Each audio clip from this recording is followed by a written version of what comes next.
Hi everyone. Thanks for tuning this episode of Nick Egan Times. On this episode, we have an incredible and legendary guest. We have the multi-talented Pepe Willie. Pepe is a producer, songwriter, musician, mentor, and consultant. Fun fact, Pepe was Prince's first producer. Welcome, Pepe, and thanks for coming on the podcast. Thanks for the invite, Nick. I really appreciate you, especially coming from all the way from Sydney, Australia. Thanks, my friend. How's it all been going over there? Well, everything's going pretty good. The weather's kind of changing. I'm in Nevada right now, and I try to spend my winters here in Nevada because it's warmer than in Minnesota. And Monday and Tuesday it was 70, 74 degrees. Wednesday, Thursday, and today is like in the 50s, Wow. so a little chilly. Yeah, summer's coming though. It's nearly March. Oh yeah, but I leave in May because Nevada gets too hot, Yeah. and I suspect that in Australia the weather gets really hot there as well. No, it gets cold. We're heading in a couple, like in 1 week, it'll be our autumn here. So it'll start to get Oh, cold. So we're the opposite to you. So when it starts to get hot, we get cold. It's hot now and it'll start to get cold. all right, all right. Well, But enjoy it while you can. but that also depends on to geographically where you are in Australia. Some parts are always throughout the year really warm because the further you get up north, the closer you are to the tropics and stuff, and that's always hot. But when you come down to Sydney, it's like I guess cooler. Okay, all right, yeah, awesome. How has life, I guess, for you personally and professionally, and how did you deal with COVID when it came through and the pandemic? Well, I was in Nevada when COVID hit, and I had a friend of mine from France come in and visit me, and she couldn't leave, you know, she just couldn't leave until the summer, and it was Wow. very difficult, but we got through it. I didn't catch COVID during that time, but last year in August, I had caught COVID. Wow. Wow. But it was very mild and it wasn't that bad. I went rushed myself to the hospital and they said, you got COVID. And they gave me all of these medicines and stuff. So I stayed in the house for like 10 days, taking all these medicines and I felt very well. My immune system is very strong. That's wonderful. That is wonderful. All right. Let's jump straight into it. Tell me about growing up. I believe you grew up in New York. Your background, your family, and what that was like. Well, growing up in Brooklyn, New York was very difficult. You know, I lived with my father. I never seen my mother and father together as a couple because they were separated or divorced or what have you. And there were like gangs and things like that in Brooklyn. I grew up in Bedford-Stuyvesant, they call it Bed-Stuy, do or die. That's what it was. So in order to survive, you either you had to be in the gang. You had to, and it was, I thank God that I made it out because there's a lot of people that I knew who I grew up with who just didn't make it. They got shot or stabbed, it was just unbelievable. But what pulled me out was my mother's brother, Clarence Collins. He was a member of Little Anthony and the Imperials. And they had a #1 record in 1958 called Tears on My Pillow.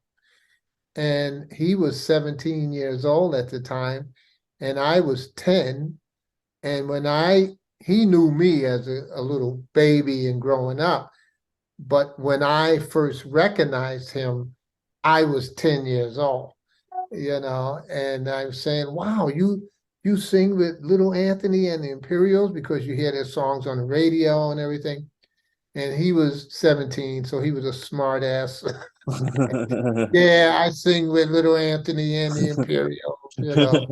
Yeah. And I thought that that was awesome. And when I was in school, you know, I attended public school, and I would hear his music on the radio at the candy store when we got out of school.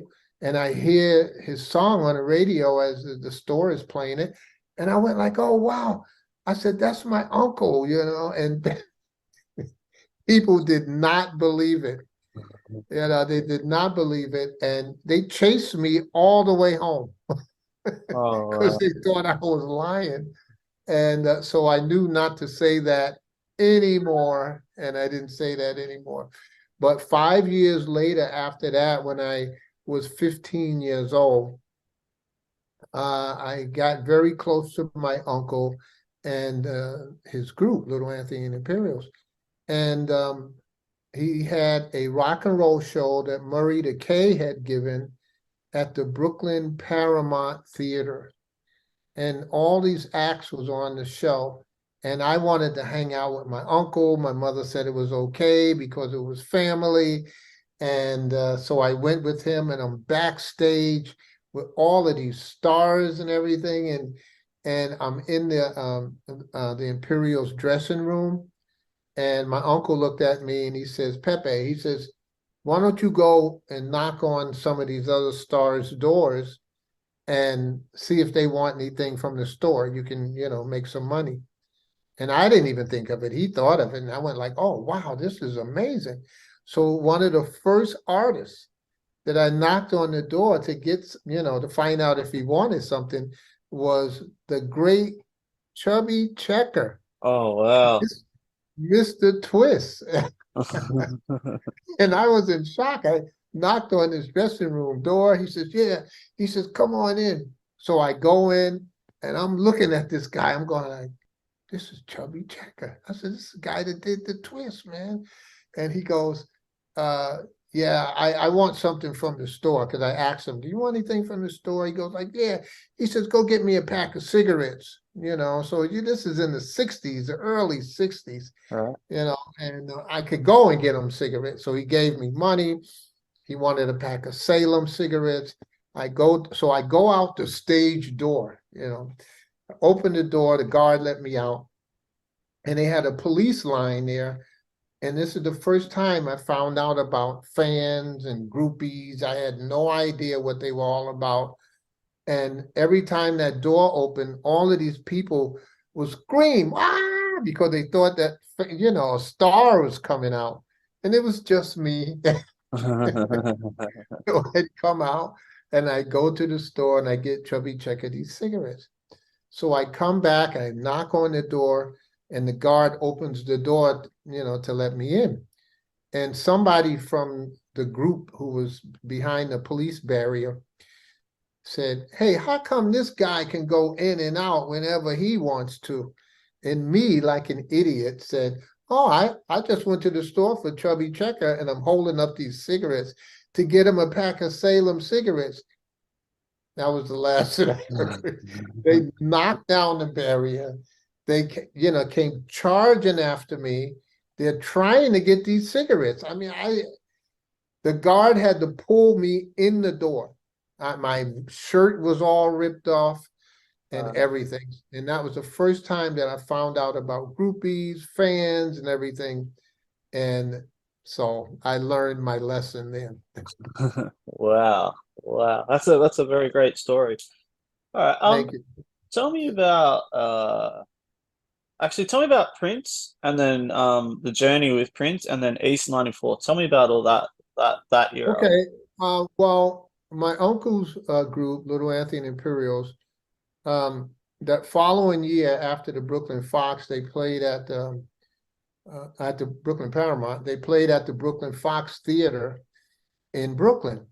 So they had all the Motown review there, you know, from Stevie Wonder, The Temptations, Mary Wells, the Four Tops, you know, Marvin Gaye, and then other acts like Patti LaBelle, Dionne Warwick, Mary Well. I mean, they had everybody there. Jay and the Americans, the Righteous Brothers, everybody on the same show. And I'm there. Wow, this is amazing. So The next time the Imperials got a show was at the world famous Copacabana in New York City. They're world famous. And of course, I was there. I was a little older then, and I knew what to do as a valet, giving them towels and when they came off a stage so they can wipe the sweat off their face and hung up their clothes and everything. And so one of the group members, Sammy Strain, who later went to the OJs and sang with the OJs for, I think it was like 17 years. And Sammy came in, he was one of the Imperials. And after they finished the show at the Copa, he comes upstairs, I'm in the dressing room, and he says, "Hey, Pepe." And I go, "Yeah." He says, "Who's that girl out in the waiting room with the green eyes?" And, I'm going, in my brain, I'm going like, hey, these guys are getting all the girls. Now maybe I can get me a girl. So out of the blue, I just said, "Oh, that's my girlfriend." I didn't know her. I didn't see her. I never met her in my entire life. And then he goes, "Oh, okay." So I knew that he would leave her alone if he thought that that was my girlfriend. So now I had to go out in the waiting room and find this girl with the green eyes. So I'm out there. I go out in the waiting room. I'm looking around. The place is packed, and I find her. I see her, and I met her. I sat down and I said, "Oh, how you doing? What's your name?" She said, "Chantel." And I said, "Hey, my name is Pepe." I says, "So who are you here to see?" She says, "Well, I'm visiting my aunt Kalua I'm from Minnesota, Minneapolis." And I says, "Oh, really?" I said, "Well, your aunt is dating my uncle right now from the Imperials, and maybe you can hang out with us. Do you have any curfew?" She goes, "No, I don't have no curfew." I said, "Well, let's just hang out." She says, "Okay." And that was Prince's first cousin. Wow. It was just amazing. Now imagine, Nicholas, if Sammy came in the room and says, "Who's that girl out there with the green eyes?" And I says, "I don't know." Would have changed your whole life. It would have changed everything. It would have changed everything. So Chantel and I, we got together, we fell in love, we got married, and all this. And I knew a lot about the music industry then by hanging out with all of these stars. And so when she went back to Minnesota, she knew that I knew about the business. So I got drafted into the military and the army, and I got out in 1970. So instead of me going back home to New York and Brooklyn, I says, "I'm going to Minneapolis." So I go to Minneapolis to see her, and she takes me over her relative's house, and Prince is there. He was 12 years old. Wow. He was 12 years old. I thought he was 8 because he was so short. I thought he was 8 years old. And there was nothing that we talked about or anything like that.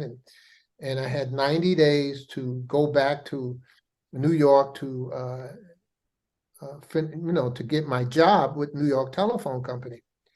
So I left. I was there in Minnesota in December. So in March, I went back to New York, got my job with the New York Telephone Company, and I stayed there for, a few years. Chantel would come over from Minneapolis and visit me over her aunt's house, and I used to hang out there. And so now in this 1973, I get this phone call, and it's Prince, because his cousin had told him that, "Yeah, you got to talk to Pepe. Pepe knows everything about the business and all this." So he asked me these questions. He said, "Yeah, Pep," he says, "I want to know about publishing." And I said, "Well, it's kind of difficult for me to explain to you what publishing is in detail without being face to face." So I told him, I said, "I'll be in Minnesota real soon, and I'll come and I'll talk to you about it." He says, "Okay." So in 1974, I go to Minneapolis, And this is how it all started. Nicholas, this is crazy. And my wife, we were married then, Chantel and I. So my wife's father, my father-in-law, Eddie Mandeville, had a ski club. So he had a ski club and he had a party after the event. So I go to the ski party and everything, and this band was playing, which was Grand Central, which was Prince's band. So I'm sitting down, I'm enjoying myself, I'm having a good time. And this woman kept looking at me, and I'm going like, why is this lady keep looking at me? I couldn't get it through my brain. So I finally went over to her and I says, hi, how are you? She goes, I'm fine. I said, so who are you? She goes, I am Levon. I'm a manager of the band. And I said, oh, wow. And she says, well, how do you like them? And I go, well, yeah, I think they're great. They're good, And then she said, would you want to work with them? And it just dawned on me, why did she pick me to work with them? Now, I didn't know, but somebody had told the band that this big time producer was coming in from New York to check them out. I didn't know it was me, Right. So I said, sure, I'd love to work with them. And then that's when I really started working with Grand Central and having rehearsals with them. Wow, that's incredible. How did you know did you know that Prince was going to be who he was, like become a star? Did you know how talented he really was at that time? Well, yeah, on one of the rehearsals, because I know he was playing guitar, and he went over to Linda Anderson, which is Andre's sister. Andre was playing bass, and Morris Day was the drummer. He was the drummer. Then we had William Hollywood, was playing percussion, congas. So he goes over to Linda and he goes, Linda, he says, this is what I want you to play. And he starts playing these chords on the keyboard. And I'm going like, well, wait a minute. This guy plays guitar and he plays keyboards. I said, okay, that's cool.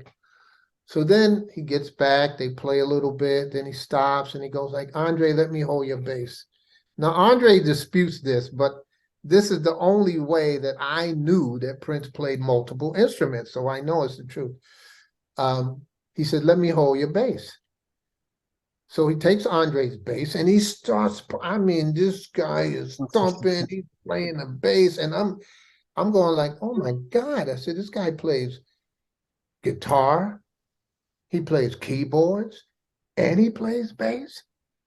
I said, wow. I said, that is awesome. And he was just 16 then. He was just Wow. 16 years old. So I had asked him, but it was in the summer. It was like maybe May, it wasn't quite his birthday yet. And I asked him, I said, have you ever been in a recording studio before? And he goes like, no, I never been in a studio. And I says, well, I want you to come with me to the studio and play some of my music for my group 94 East. And he has, oh, okay.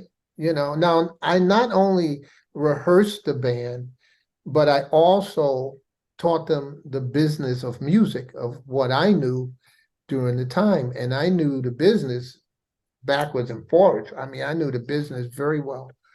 And so I took him down to the musicians union. I got him signed up with the union. And of course I had to pay everybody. I had to pay all my band members. There was Marcy and Volkstad, Christy Lazenberry, Wendell Thomas, Dale Alexander, and Pierre Lewis. And I had to pay all of these people, so I gave him a cassette with 5 songs that I wrote that was on a guitar, my acoustic guitar. And I said, learn these songs, find out what you want to play on it, and we'll be in the studio in a couple of weeks. He says, okay. So 2 weeks later, we go into Cookhouse Recording Studios, and We started playing. We counted it off. 1, 2, 3, 4, boom, started kicking. The first song. And then the second song, and then the third song, and then the fourth song, and then the fifth song that's known as the Cookhouse Five, because those are the first time that Prince was ever in a recording studio. Wow. Wow. Amazing. It's amazing. It was just amazing. Well, all right. Thank you for sharing that. That's really great. A great story and insights. What has been the best memories off the top of your memory that really stand out for you in your career? So something that just is like one of those moments that you look back and just go, wow, that happened. Well, I think it's probably the best is just coming to Minnesota and working with Grand Central. And there was a lot of other talent going on, in Minnesota. And I would call up New York, my friends in Brooklyn, and they were going like, "Hey man, you ever coming back to to Brooklyn?" And I was going like, "Dude," I said, "this is a new Motown here." That's what I told them. I said, they got talented musicians here. And then my friend said, "Hey, are there any black people in Minneapolis?" And I was going like, "Yeah." I said, "I'm here." And, and they have, it's people, they got music going on, but they don't know the business. They don't know what's going on. They don't, they just don't know. And I'm here, and I've started teaching these guys, and not only Prince, but we had Rocky Robbins, we had Ricky Peterson, who later on, I think a couple of years ago, he played with Fleetwood Mac, Pierre Lewis, who's now with the Commodores, Dale, who was my keyboard player, and Dale Alexander, our drummer. He was 16 years old and playing phenomenal. And he worked on Madhouse with Prince. He did the Madhouse thing. So I stayed there, and I remember you asked me before, did I know that Prince was going to be as huge as he has gotten? And no, I didn't. And anybody who says that they knew, come on. Yeah. What are they, psychic or something? They don't know. All I wanted for Prince is for him to have a career in the music business. And I set it up for him to have a career. And all he had to do was work. I remember him asking me one time, there was a song playing on the radio, and I can't remember the name of the song, but he was going like, "Man," he said, "I'm so tired of that song. I hear it all the time." And I looked at him, I said, "Prince," I said, "you wish that was your song." I said, "because every single time it's played, the writer, the publisher is getting paid. So if they play it 1,000 times, you're making money. 500,000 times, you're making money. So when he got signed with Warner Brothers, I started his publishing company for him. I said, the first thing they're going to ask you is, do you have a publisher? I said, when they ask you that, you tell them, yes, I do. I said, because those are your rights, you can write the music, but not necessarily own it. Right. If you are a publisher and you wrote it and you're the publisher, you own that music. So first slice of the pie of that money you get, and they can't take it from you. They can't recoup for money that they spent on you on promotions and marketing. They can't take that from you to pay for that. That's your money, and I started all that stuff for him and stuff. So that was my memorable moment of staying in Minneapolis. I made that decision to stay in Minneapolis. I wasn't leaving, despite how cool it was. That's incredible. I've actually been to Minneapolis too, so I know what you're talking about. Oh yeah, you've been there in the winter, huh? No, I came in the summer. I've got a Oh, the cousin. summer's okay. Yeah, I went to Duluth as well on the outskirts. Okay, yeah, yeah, Yeah, I've seen it, absolutely. believe. Yeah, it's nice out there in the It countries. is. You know, it's so beautiful out there, Nicholas. It's like the summer, the spring, the fall. It's beautiful, but you can't put your head around how cold it gets, I know. and it always catch you off guard.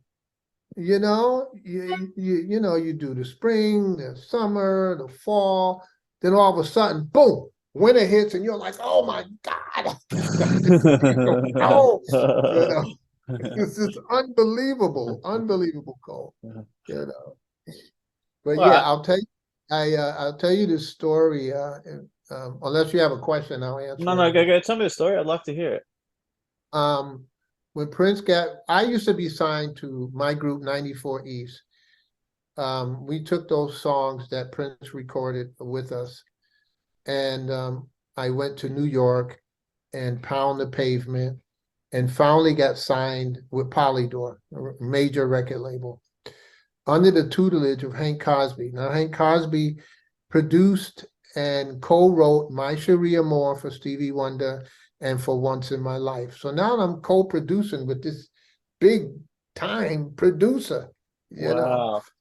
And so later on, we got dropped from Polydor. And Bobby Z, who was Prince's drummer, he was my drummer before he even knew who Prince was. He didn't even know who Prince was. And so he was my drummer. So we got dropped, and Prince got signed to Warner Brothers. So when Prince got signed to Warner Brothers, I was saying in my brain, I was going like, well, what happened to us, I didn't want to happen to him. And that's why I stayed really close to him and made sure that his business and all things was together. So uh, they were rehearsing at Dale's Tire Mart, Tire Mart in Minneapolis.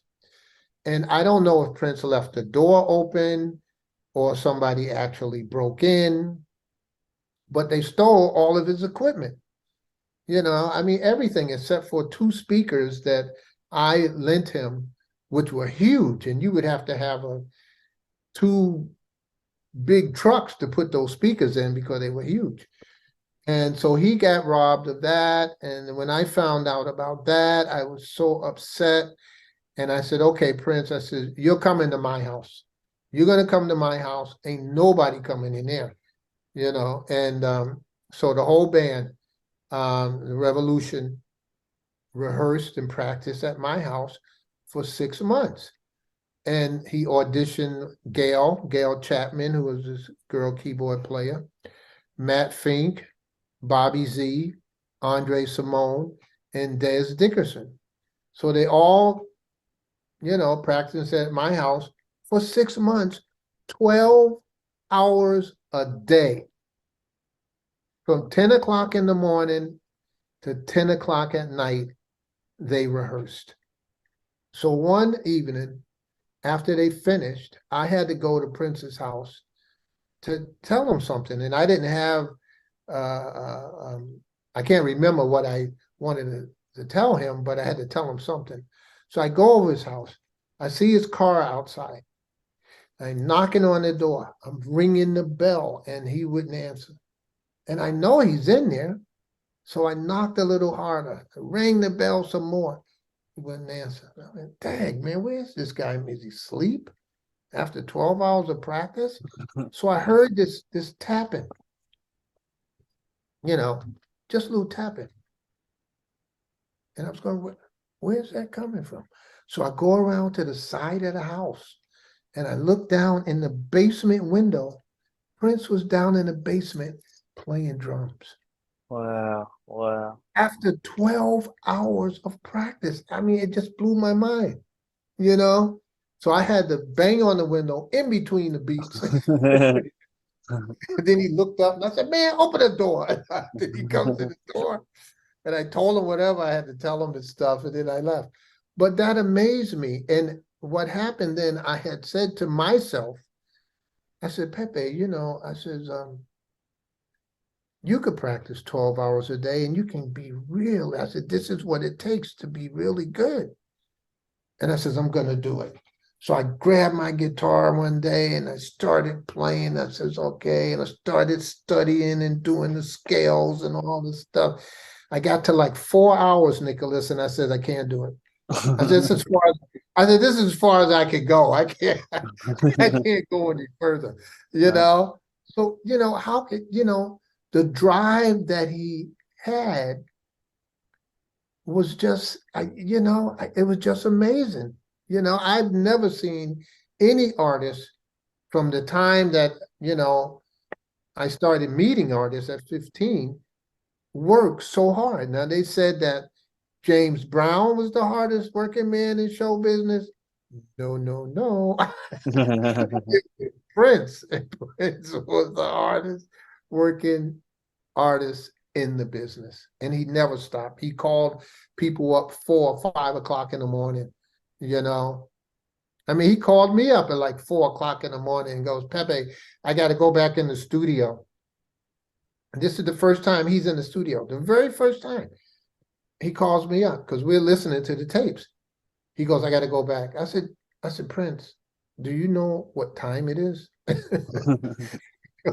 He said, yeah, man, but I had to call you. I got to go back in. I said, for what?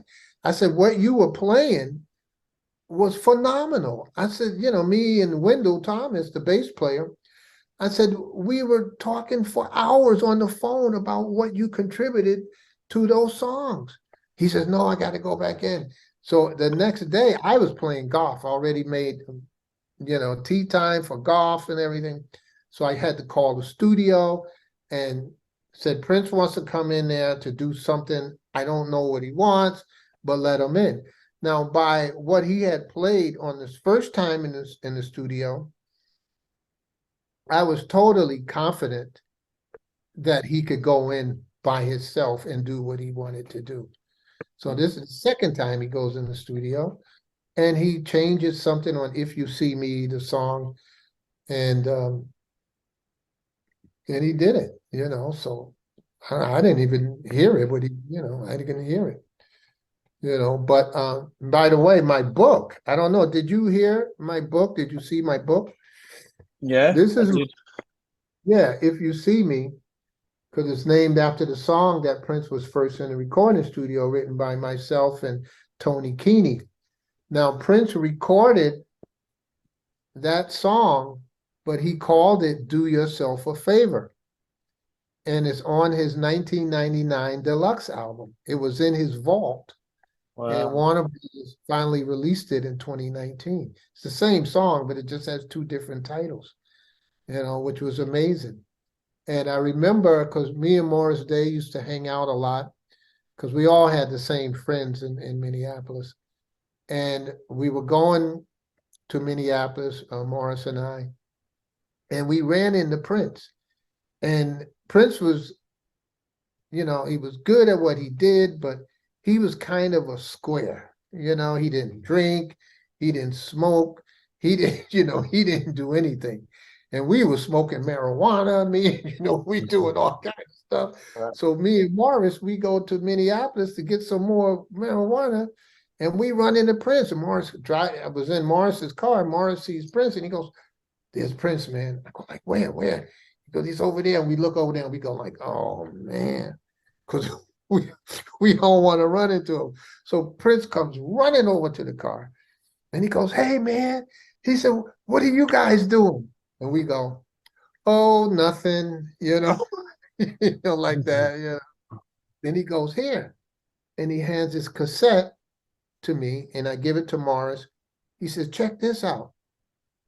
We put it in the cassette player in the car, and it was "If You See Me." It was my song, Wow. you know? And I was going like, wow. I said, man, I said, this is awesome.